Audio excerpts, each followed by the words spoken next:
Let's take a look at our favorite scary movies, cause it's the season.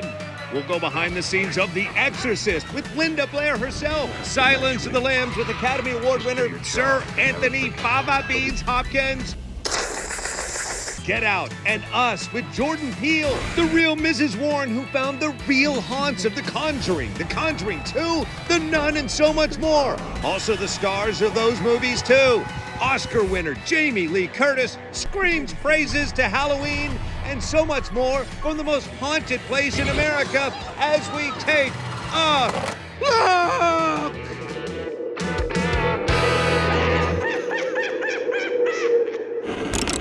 That's right, welcome to a special Take a Look live from Universal Studios Hollywood and Hollywood Horror Nights. This is the biggest collection of haunts in the world. Look at it, for crying out loud. It is awesome. Coming up in a moment, we're going to take you behind the scenes of some of the attractions with some of the greatest masters of horror movies of our time. Jason Blum, John Carpenter, and a lot of other people. But right now, I want to celebrate what you celebrate, the scariest movies of all time. For me, the movie that traumatized me, the movie that pretty much put me in therapy, Linda Blair and The Exorcist. The head spinning around, the projectile vomit, which by the way was pea soup. I was just talking about the pea soup, and I think I went to the store and they were out, so I ended up getting like mushroom chowder. I don't remember, but I talked to Linda Blair on the anniversary. Look. I believe we should begin. Do not listen. That thing isn't my daughter. It is he who commands you. The power of Christ compels you. What an excellent day for an exorcism. Hey, it's great to see you. Nice to see you, Mark. Thank you. Now, I've always wanted to ask you, was it an insult to you throughout your life when people would come up and say, I had so many nightmares and you were in them? How do you take that? I suppose in the beginning, it was certainly, it was like, okay. I never knew how to answer them. But as years went on, I guess I've just gotten so used to it, I just sit and I go, uh-huh. What was a typical workday like for you, especially during the heavy possession scenes? Long hours, just a lot of technical. We may have to test another piece of equipment. The day you shot the scene where he said, the devil says, you want to say something to your mom, she's in here with me, and then suddenly what was that? What spewed from your mouth? Oh, pea soup. It was pea soup? Yeah, we have some here for you. I was misinformed. I was told it was cream of broccoli. Was I misinformed? Oh, well, kind of, but that's okay. I'm sure it's good. Well, Linda Blair, one of the kindest people on the planet. Creepy in the movie, but kind to put up with me in my horrible interview. Does it look like flames shooting out of the back of my head? It's not. It's just Hollywood Horror Nights. That also one of my favorite female performances in a movie of all time. Another great one, Emily Blunt in A Quiet Place. I had a chance with her early on to talk about that amazing performance and, oh, that bathtub scene.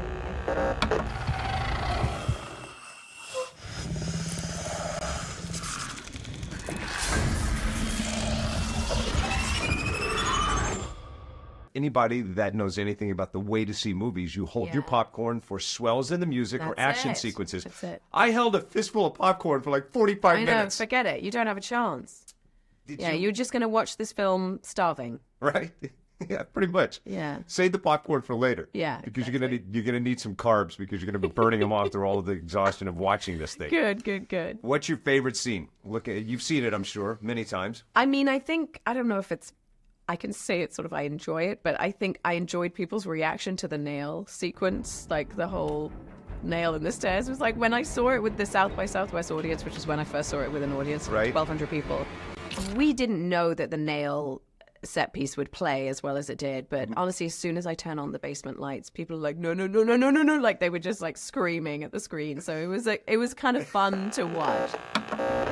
What a performance. Her performance so strong, I still limp just thinking about the nail scene in that movie. And by the way, if you're at Universal Studios, check out the attraction. As you walk through the maze, it faithfully represents some of your favorite scenes from the movie. Aliens around every corner. You want to be quiet, but you can't because you're screaming too much.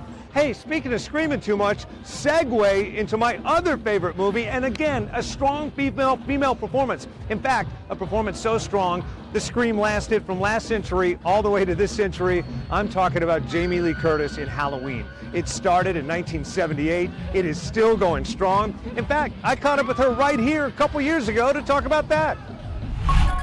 He's waited for this night. He's waited for me.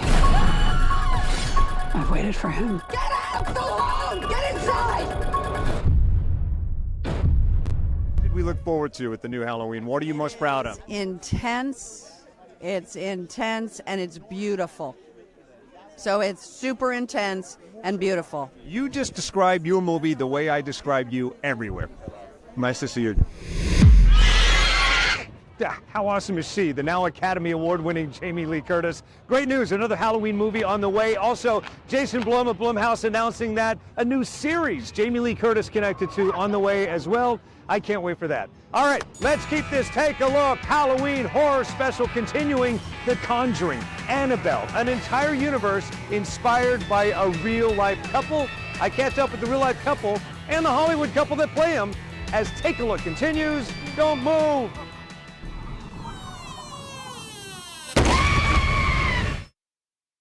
Hey, welcome back to Take a Look in our Halloween Horror Spectacular as a spider takes over Hogwarts Castle at Universal Studios Hollywood. Coming up in a moment, we're going to take you behind the scenes of all the haunts and attractions, but right now, we're talking about movies. Speaking of Hogwarts, there's a franchise of movie that's largely about places, whether it's Amityville Horror or the homes in The Conjuring or The Conjuring 2. And that's where the Warrens come in. The Warrens are a real-life paranormal investigative couple. I had a chance to catch up with the real Lorraine Warren to talk about all things haunted in real life. Take a look. There was a family lived here some time ago. They had a similar problem. I'm living in their house. We need to get out of here. Just pack up and go. Everything we have is in this house.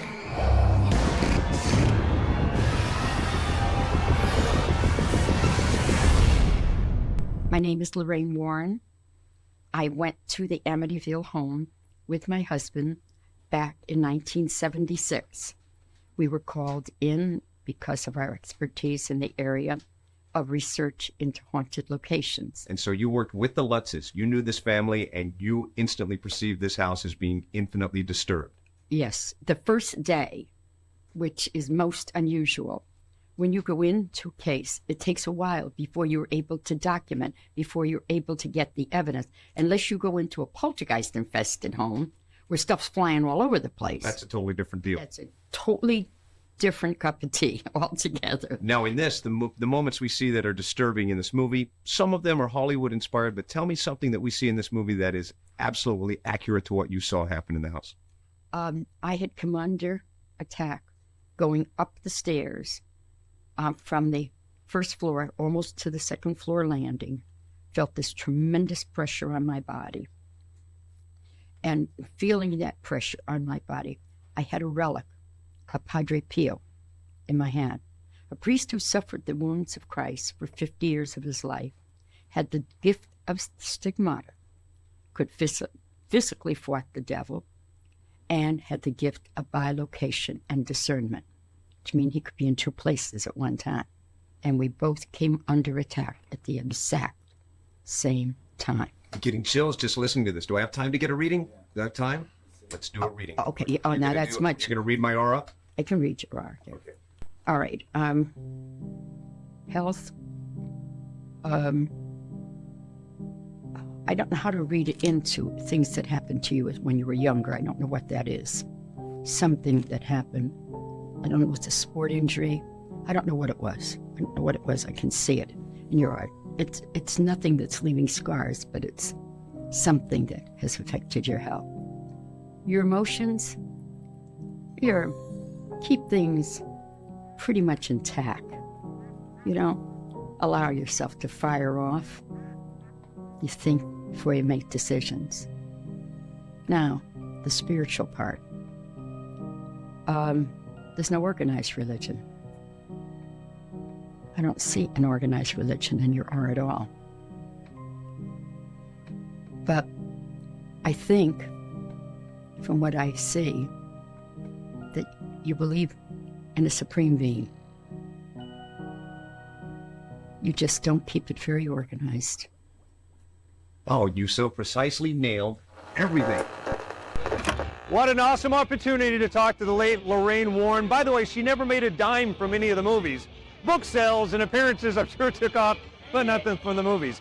Vera Farmiga, who plays her in the movies, she probably made a dime or two, along with Patrick Wilson. Together, they are the Warrens in The Conjurings, Annabelle, and all of those movies. We talked.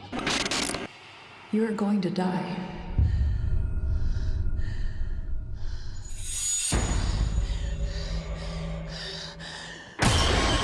Hello. How are you? Honor. Good to see you. Good to see you. Although, and you probably get this a lot. I talked to Linda Blair one time about this, and she said, people love me, and they're also kind of creeped out when they see me coming. Right. Do you get that now? Right.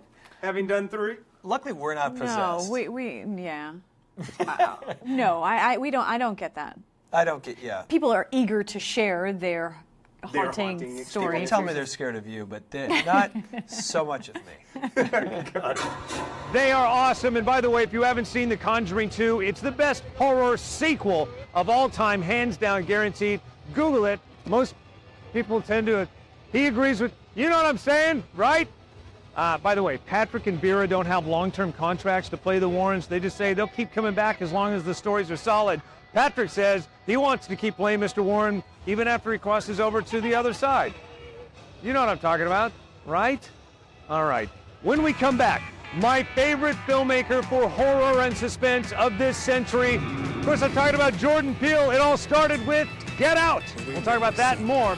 Let's Take a Look continues. Horror movie spectacular next. If you want to get crazy, we can get crazy.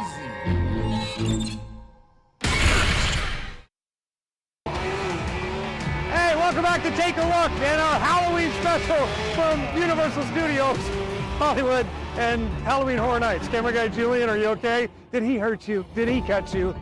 All right, let's go back to talking about movies.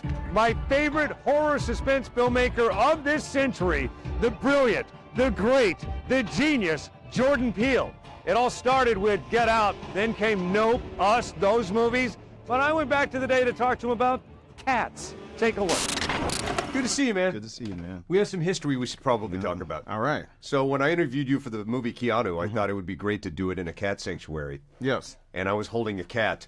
And the moment I started speaking, the cat splattered on the ground and ran off. That's right. Do you remember That's that? right. I do remember Have that. you forgiven me? I've forgiven you. You know, whoever set that up didn't really double check whether or not I was allergic to cats. Yeah, how'd that work out? You know, it was okay. When I had Keanu in my hands, it was fine. It's just one. I could put him down. In the Right. cat sanctuary, I almost died. What about signing up to do a film about a cat? Yeah, that was in writing one. You'd think I would have thought that through. Right. But it just goes just like this movie. You know, writing a movie, you don't think like I'm such a fan. You don't think someone's actually going to make your movie. Right. So you just write something with the passion. You write something with your favorite movie that you've never seen, and hopefully somebody picks it up. And with Get Out, it was definitely a movie I didn't think anyone was ever going to make. And I was going to ask, with that said, are you allergic to scary movies, or are you a huge fan of this product? I am, when I was a kid, I was as terrified of scary movies as anyone could be. I was very scared of the dark till like 12. Yeah. Just a complete coward. At some point, a switch flip, and I was like, anything that can affect me that much is art. It's masterful. And so from that point on, I've respected horror as an art form. And there's a handful of really great additions to horror a year, and so I wanted to take a stab. Jordan Peele is brilliant, no matter what he puts his foot in mind to, whether that be a horror movie or comedy, equally phenomenal. By the way, he said he's not so much influenced by the slasher pop-out scares that guy loves, but more the suspense thrillers like Silence of the Lambs. Speaking of which, it's one of my favorite movies of all time as well. Got a chance to catch up with Academy Award winner Sir Anthony Hopkins to talk about eating people. Look. Good to see you. Congratulations on this. Good. Enjoyed it, huh? Yeah, loved it. Loved it. Good. Now, when people say, did you like it? And you go, and I did like it. I loved it. When you wax enthusiastically about this movie, they also look at you like maybe you got problems. You understand why? Yeah. No, it's an entertainment. How about having played Hannibal in the original and of course now the sequel, do you find that people are paying more attention to what you order in restaurants and how you're eating? They serve me sweetbreads and liver and pumpkins. Things like There's that. a lot of anticipation about the movie, I guess. We're in New York, and I see my face on taxis and billboards. A cab driver says, "Hey, Tony, good luck with Hannibal." So I said, "Thanks a lot." So there's a lot of fun about it, excitement. And, I can't take any of it seriously. I've got to keep my head and just enjoy it. And, it's all a game. Why do you think we like Hannibal so much? Why do you think he's such a beloved villain? Do you think it's because, with the exception of the fact that he likes such a nice guy like myself? Well, that's it. Well, you get the feeling that if it weren't for the fact that he eats people, he wouldn't be a bad guy to hang out with. I think it's part of the thing. It'd be kind of amusing to have dinner with, as long as it's me. He's not eating. Yeah, right. I think because he's witty and he's cool and he's cultured and all that stuff that America loves. I love all that culture and stuff. He's so cultured and cool. So, yeah, I think that's why he caught on in America. I guess there's a European flavor to it as well. If you were to describe yourself as an entree, what kind of meal would you want to be? That's a very sick question. You are disturbed. Yeah, I've got some problems. The unforgettable Sir Anthony Hopkins from Silence of the Lambs, who, by the way, says he's pretty much done making scary movies and will never revisit that part again. You know what he does these days? Check it out. I'm not lying. He pretty much sits around making TikTok videos. Just put your arms around me, and I will be your guide. Such happiness together, to love you as you are. All right, moving along. Why are we at Universal Studios Hollywood? The same reason 250,000 people are here right now. It is the largest collection of haunts in the world from some of the most brilliant minds in horror. Jason Blum, John Carpenter, a lot of other people. I catch up with them next.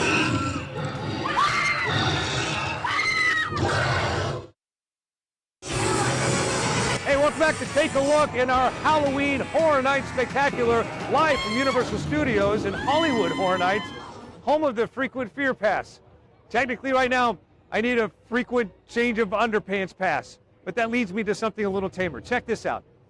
Ghostbusters. Probably not the scariest movie you've ever seen, maybe the scariest movie you saw when you were 3 years old, but it holds a special place in my heart. Steps away from here, I caught up with the creator of it, one of the greatest filmmakers of all time, the late, great Ivan Reitman. So I want to show you that, and then right after it, moments ago, I caught up with his son to talk about it, as well as other greats in Hollywood and horror. Take a look. Where are you from, originally?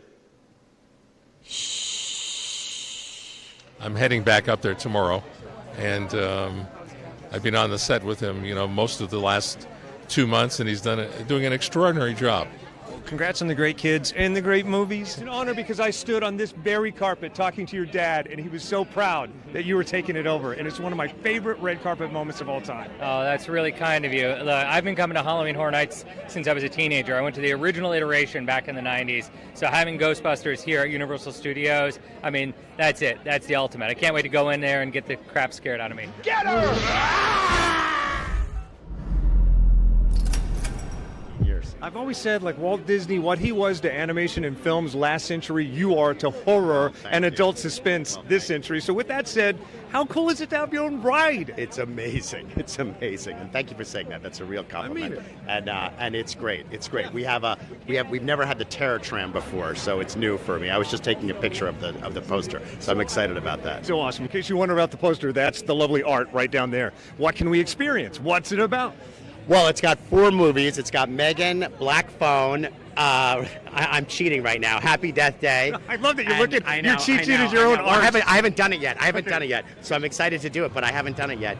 And then we have the Purge as a water event here, and then we have a maze, which is Insidious. So we have 7 movies and 3 rides here. So it's a lot of Blumhouse, which I'm excited about. It's awesome. I know. I do. Pleasure. Officer Byrd, You just hung out with Slash. How was that? That's how you do it, man. You know, you go, hey, Slash, guess who I am? And he's standing there confused. I was like, good, let's get this picture while you're confused. You said, I love Guns N' Roses, I love Aftershock, and he said, I loved you in Fear Farm too. You know, I loved him when he played with Michael Jackson. Man. You remember that? No, I know. Think about the history that just stood beside you. Man. That's it, you know. Slash is slashing, you know.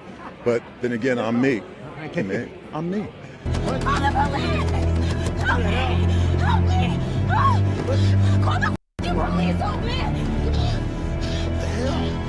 Big fan of the show. How you doing, brother? Congratulations on everything. Thank you so much. I appreciate you. All right, so I know you love talking about the show, but right now, what's the scariest movie you've ever seen?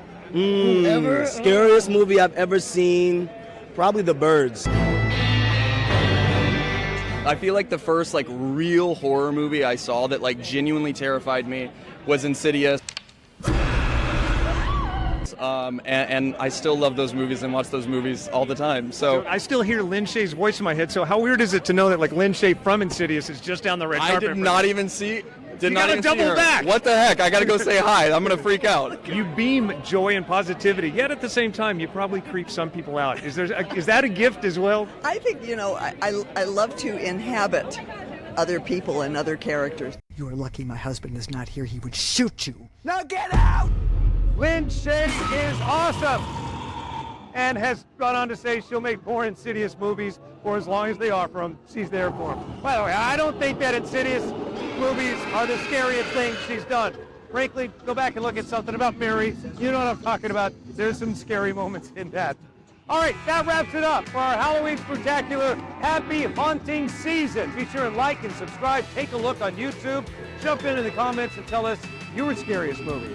I hope I see you again, but this may be it. Goodbye. Good luck. Fare thee well.